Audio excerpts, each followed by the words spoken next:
Muy buenos días. Vamos a hablar sobre interrupción voluntaria del embarazo, comúnmente conocida como IVE. Mi nombre es Juan Manuel Tovar. Soy ginecólogo obstetra del Hospital Susana López de Valencia. Cuando hablamos de aborto, hay dos definiciones básicamente. Una es la definición que tenemos por medicina y la otra la que tenemos en nuestro derecho penal colombiano. En medicina hablamos de aborto cuando se produce la terminación espontánea o inducida de una gestación entre 20 a 24 semanas con un peso menor de 500 gramos. Y en el derecho penal colombiano es la expulsión de un feto del vientre materno antes de la finalización espontánea del mismo. Por eso vemos dos definiciones bastante distantes en su componente principal. Todas las mujeres tienen tanto derechos sexuales como derechos reproductivos. Dentro de los derechos reproductivos, toda mujer tiene derecho a decidir sobre el número de hijos e hijas que deseen y el espacio de tiempo entre los mismos. Además, derechos a acceder a métodos de anticoncepción, etcétera, etcétera. Por eso, el aborto inseguro sigue siendo uno de las problemáticas a nivel mundial. Se producen 44 millones de abortos en el mundo, de los cuales el 98% de estos embarazos, de estos abortos, se producen en países en vías del desarrollo como el nuestro. Por eso una de las metas del milenio era, la quinta específicamente, era reducir la razón de mortalidad materna en un 75%. En Colombia existen dos sentencias cuando hablamos de interrupción voluntaria del embarazo. La primera fue la creada en la sentencia C-355 del 2006, que es la más popular, donde despenalizó el aborto bajo tres causales de las cuales ya vamos a hablar. Esta se actualizó en el año anterior, en, en el 2022, perdón, en la sentencia C-055 del 2022, donde la Corte declara exequible la tipificación del delito de aborto consentido, en el sentido que no se configura el delito cuando la conducta se practique antes de la semana 24 de gestación, sin sujeción a este límite, cuando se presenten las causales que trata la sentencia 355 del 2006. La sentencia 355 del 2006 nos refiere que no se incurre en un delito de aborto cuando la voluntad o la interrupción se produzca en una de las en los siguientes casos. Causal de salud, que principalmente es afectación de la salud materna, una causal de una malformación fetal que sea incompatible con la vida y una causal de abuso sexual. Estas tres causales se siguen aplicando cuando el embarazo sea mayor de 24 semanas. La legalización no se realiza para que existan más abortos, se realiza para que existen menos muertes. Básicamente, ¿por qué? Porque al anteriormente ser una conducta penalizada, las pacientes acudían a centros clandestinos para hacer sus prácticas abortivas. Muchas de estas pacientes les colocaron radios de bicicletas, eh, cebollas, inyecciones de líquidos como detergentes, los cuales causaron sepsis y posteriormente la muerte. Cuando hablamos de violación, es cuando el embarazo sea el resultado de una conducta debidamente denunciada, constituida de un acceso carnal o un acto sexual sin consentimiento, abusivo o una inseminación artificial o transferencia de un óvulo fecundado no consentido o de incesto. Vamos a hablar primero de estas causales que son a partir de las primeras semanas 24, porque ya sabemos que antes de la semana 24 la paciente puede acudir a un centro solicitando la interrupción sin necesidad de explicar por qué lo desea hacer, ni la necesidad de requerir intervenciones por otras especialidades como trabajo social, psicología, para poder avalarlo. En cambio, las pacientes por encima de las 24 semanas sí requieren las tres causales. Por ejemplo, esta paciente de 13 años, primigestante con un embarazo de 25 semanas por FUR confiable. Fue remitida para interrupción voluntaria del embarazo. La ecografía muestra un crecimiento fetal normal, tiene pruebas de exámenes normales y la historia clínica describe que ya fue informado a la comisaría de familia y a la fiscalía. Este caso se trata de violación básicamente por la edad de la paciente. En Colombia se considera que toda paciente que esté embarazada por debajo de los 14 años se considera un abuso sexual. Está prohibido impedir que una mujer menor de 14 años exteriorice libremente el consentimiento para hacer la interrupción voluntaria, así los progenitores no estén de acuerdo.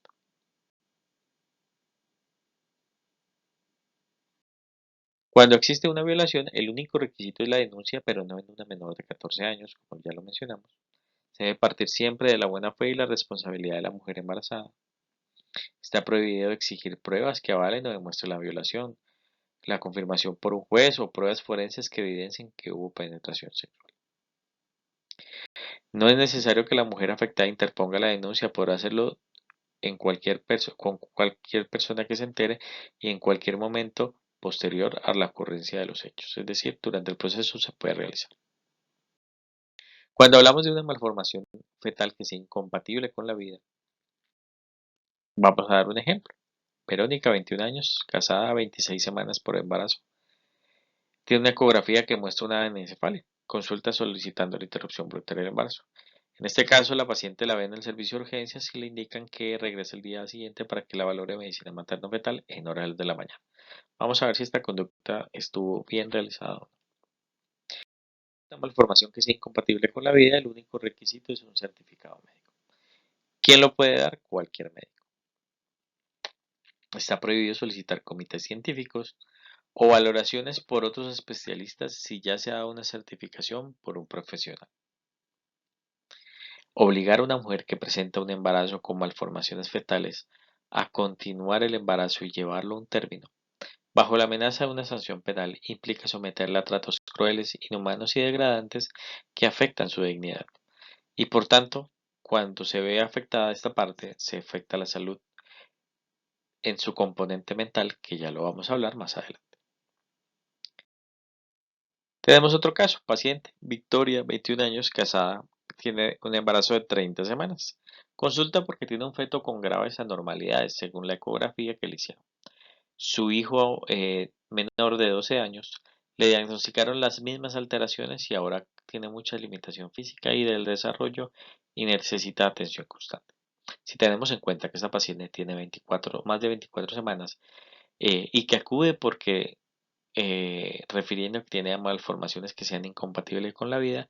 En este caso, no se le puede aceptar este motivo porque no es incompatible con la vida. Ahora bien, las causales pueden juntarse o conjugarse. Y el componente de salud, como ya vamos a ver, es un componente global, el cual nos permitiría que esta paciente, si desea hacer la interrupción, se pueda lograrlo, básicamente por la afectación de salud mental y las diferentes esferas que se ven en ella. Cuando el riesgo de la salud de la madre está en riesgo. Vamos a unos ejemplos. Paciente de 17 años, primigestante con embarazo de 25 semanas, pertenece a un grupo indígena. Este punto es importante, ya lo vamos a hablar. Tiene un LES activo, consume cloroquina, asa, prednisolona, cetoprina. Todos los exámenes están normales, pero consulta con cifras tensionales elevadas. Consulta para interrumpir el embarazo porque no se quiere morir. Requisito cuando exista una afectación de salud es un certificado que puede ser por un personal de salud, ya sea médico o psicólogo. ¿Y por qué entra el psicólogo? Porque vamos a ver que la salud tiene componentes adicionales cuando hablamos de salud mental. Puede ser expedido por cualquiera de los dos y se debe partir siempre por la buena fe y la idoneidad y los principios éticos del profesional que hace la certificación. En el caso anterior de la paciente indígena, la- las indígenas tenían una jurisdicción especial, unas leyes que las determinaban si se podía hacer o no la interrupción. Ahora bien, todas las EPS indígenas tienen población tanto comuneras como campesinas. Antiguamente se tenía que determinar a qué población hacía o, o hacía parte para que le pudieran avalar la interrupción y muchos de esos casos se veían. Pero en el año 2023, en octubre, la resolución número 536 de la Asociación Indígena del Cauca deroga eso.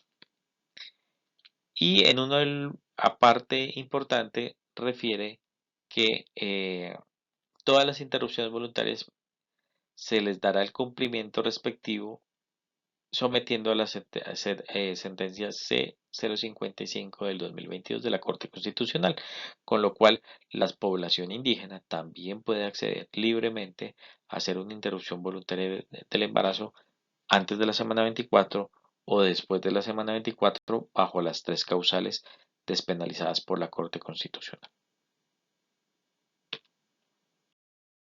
Tenemos este ejemplo, por ejemplo, paciente de 23 años, gravidez 5, partos 4 con embarazo de 24 semanas, que consultó por una enfermedad diarreica. A su ingreso no había negado la gestación, pero por su estado evidente de embarazo le hacen un test de embarazo que sale positivo.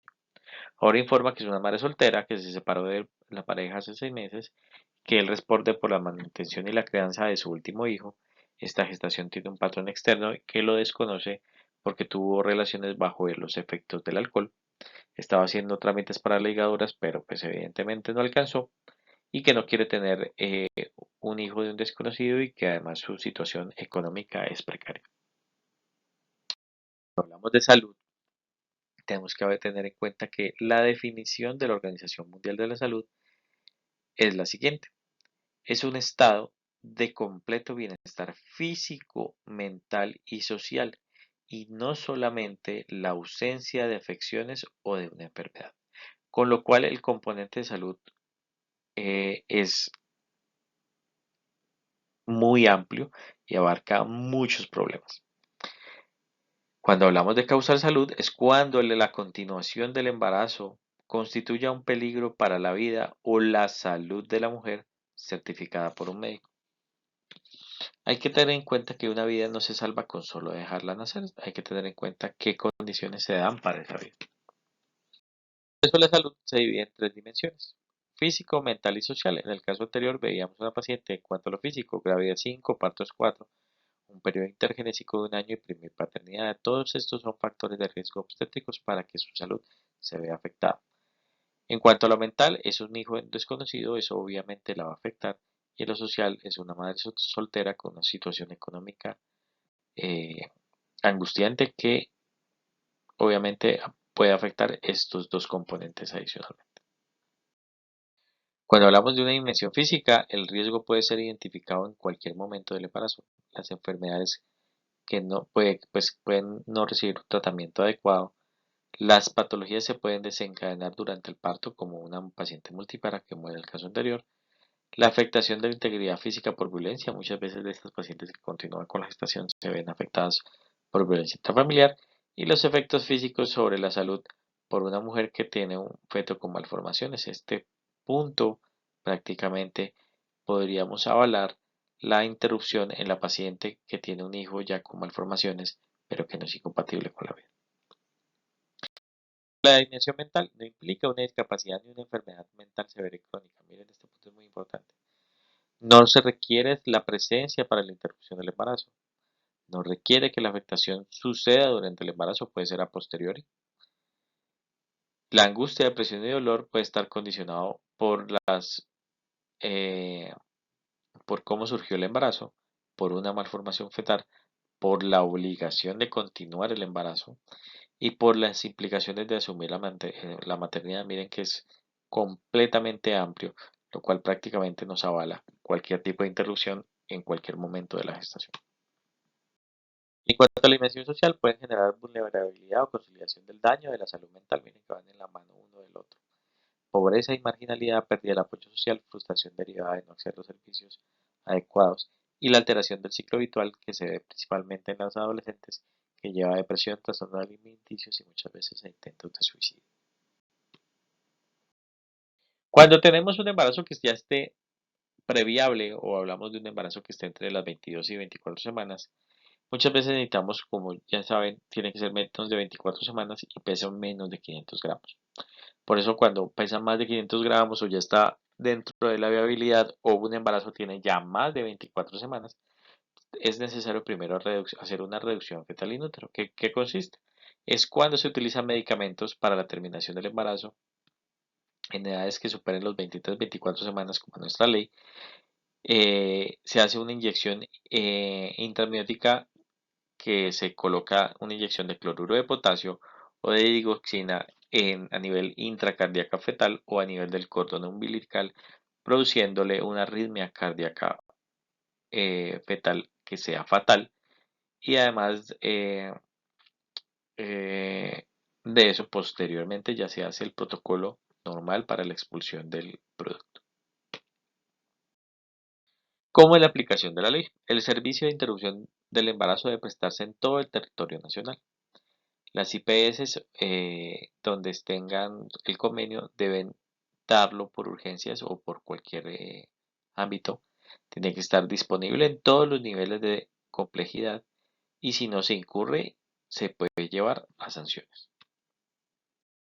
Cuando surgió la ley en el 2006 y empezaron a surgir todas las dudas sobre la interrupción voluntaria del embarazo y empezaron a llegar las pacientes solicitando, la práctica se hizo muy común, lo cual llevó a que la afectación de salud del personal médico también se viera afectada.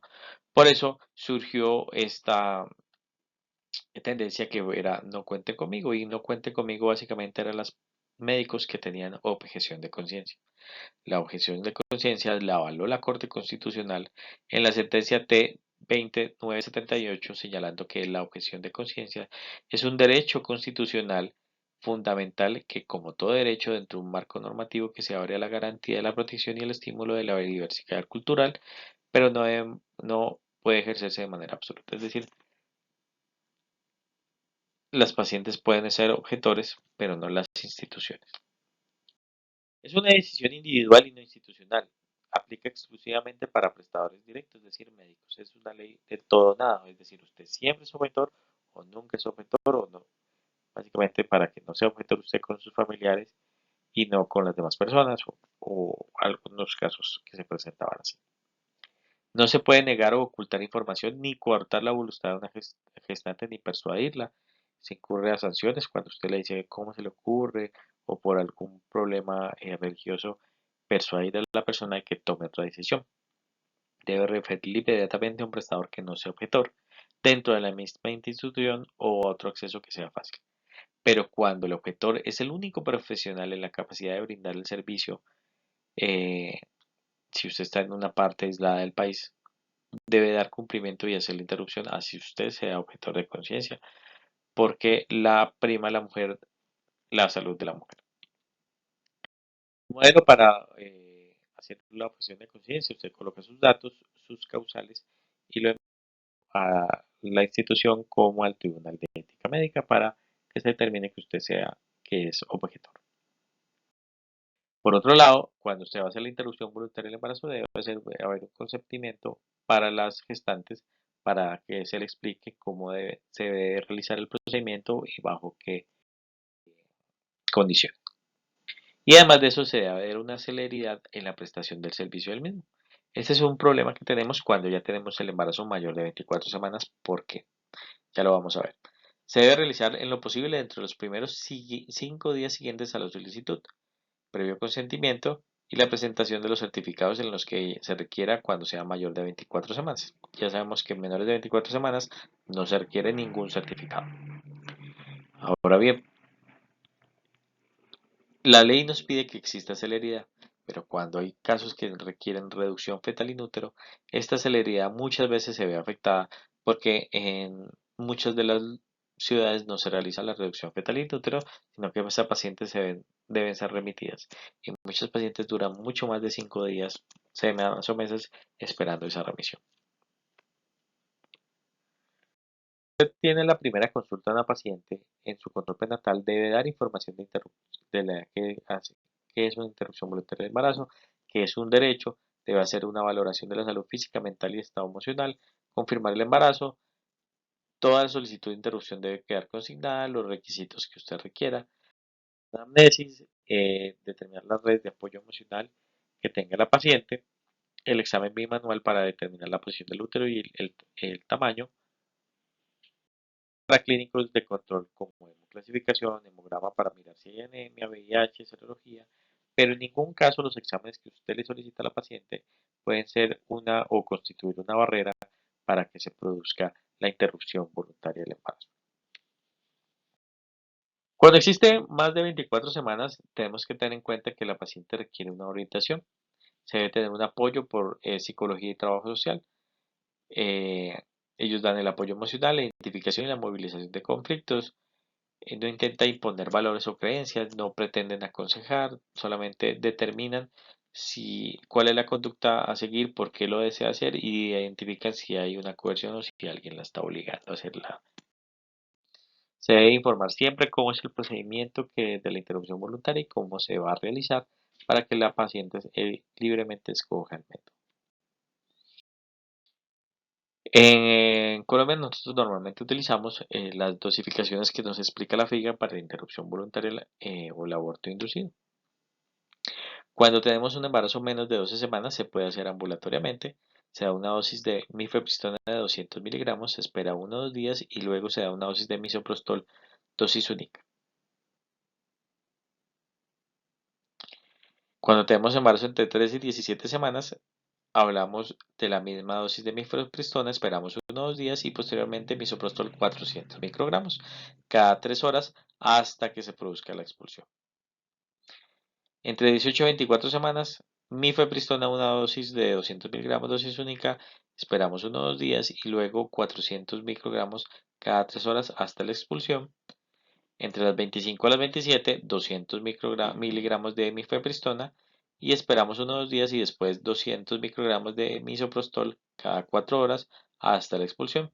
Y en embarazos mayores de 28 semanas, la misma dosis de mifepristona de 200 miligramos. Esperamos 1 o 2 días y damos dosis entre 50 a 100 microgramos de misoprostol cada 4 horas. Posterior a la expulsión, siempre hay que recomendarle a la paciente que se realice eh, un la planificación familiar. Tenemos que tener en cuenta que cuando tenemos primero, segundo, tercer trimestre y que sea un aborto séptico, ¿qué condiciones podemos? Los hormonales o inyectables o mensuales se pueden utilizar todos, son categoría 1, de solo progestágeno, te pueden utilizar cualquiera, inyectables trimestrales o implantes se puede colocar cualquiera. Dispositivos hormonales y de cobre solamente no lo colocamos o está contraindicado cuando tenemos un aborto séptico porque una infección local y los métodos de barrera todos se pueden utilizar. Toda paciente que se realice una interrupción voluntaria del embarazo debe salir con un método de planificación familiar. La otra posibilidad que usted tiene para hacer es el AMEU. No requiere un seguimiento adecuado de la paciente, es un método invasivo básicamente que se utiliza en algunos casos en algunas instituciones externas. En nuestra institución lo que hacemos inicialmente es realizar el manejo médico y posteriormente a la paciente, si requiere, la podemos llevar a una AMEU o la llevamos a un legrado en el caso de que el endometrio sea lo suficientemente engrosado. Hablamos por encima de 20 milímetros para llevarla al legrado. Por debajo de 20 milímetros, según la COC, ya se considera un aborto completo y solamente requeriría un manejo médico adicional o solamente una conducta expectante y esperar hasta una semana para hacer una ecografía de control. A las pacientes que se citen posteriormente se citan las 48 horas después de manera ambulatoria, pues se citan las 48 horas para hacerle el seguimiento o a las 72 horas. ¿Qué complicaciones podemos tener? Hemorragia, un hematometra, la perforación uterina cuando hacemos procedimientos invasivos, infecciones, que haya una evacuación fallida, que haya un desgarro cervical cuando llegamos al legrado, reacciones anestésicas y siempre la salud mental de la paciente. Recordemos que muchas de estas pacientes que realizan interrupciones del embarazo se afecta su salud mental posteriormente porque algunas se arrepienten del sucedido o su salud mental se afecta durante el proceso de la expulsión y el procedimiento médico como tal. Por eso es importante que nuestras instituciones siempre tengamos la prevención primaria, que es el acceso a la planificación familiar, que todas las pacientes tengan acceso a planificación familiar y por eso las pacientes que hagan interrupción voluntaria deben salir con un método de planificación familiar. La prevención es el que el primer control prenatal se informe sobre IVE para que si se va a realizar se realice tempranamente. Y la prevención terciaria sería la información, el apoyo y la orientación emocional, buscando que esa paciente tenga una buena recuperación a nivel emocional, psicológico y su salud mental no se vea afectada. Gracias.